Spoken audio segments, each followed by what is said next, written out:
আর দেখেন হাঁটেন হাঁটেন।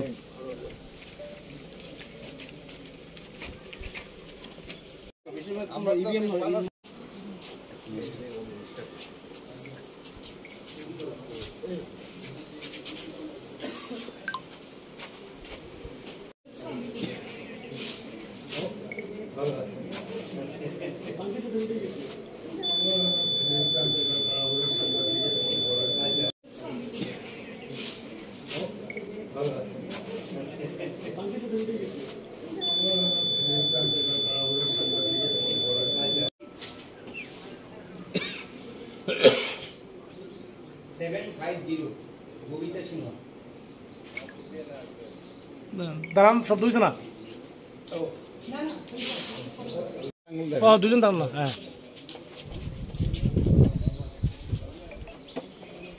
চলবো। ইন্ডিয়া জোটের প্রার্থীর পক্ষে আমরা প্রচারও করেছি এবং এখন আমরা ভোট প্রয়োগ করলাম এবং ইন্ডিয়া জোট এই লোকসভা কেন্দ্রে আমাদের ক্যান্ডিডেট রাজেন্দ্র রিয়াং ভালো ভোটে জিতবে। সর্বস্তরের মানুষ সাপোর্ট করছে, দলমত নির্বিশেষে। এটাই ওনার প্লাস পয়েন্ট।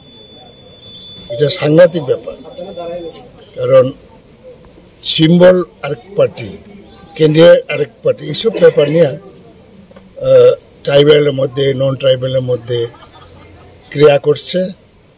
2 নম্বর হলো এনআরসি নিয়েও একটা প্রশ্ন আছে, সুপ্রিম কোর্টে মামলা হয়েছিল।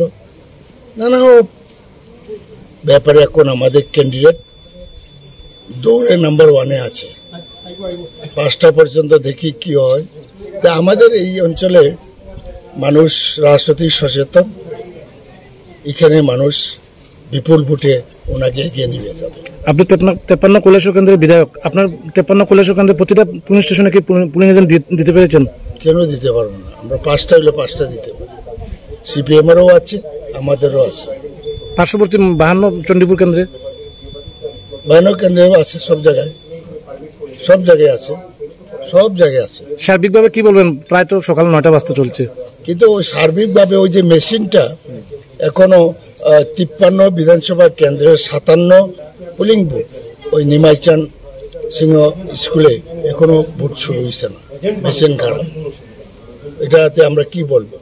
কারণ রাত্রেবেলা তো রেডি করে রাখা উচিত ছিল। যারা পুলিং স্টাফ তারা তো পিকনিক মুডে আছে, অনেকে, সবাই না, পিকনিক মুডে আছে। সুতরাং সকালবেলা এই হ্যারাস হচ্ছে, বহু মানুষ লাইনে আছে এবং ওইখানে বেশ কিছু জায়গাতে, কয়েকটাতে ইয়াজেখোরাতে যুবরাজনগর এটা চেঞ্জ করেছে।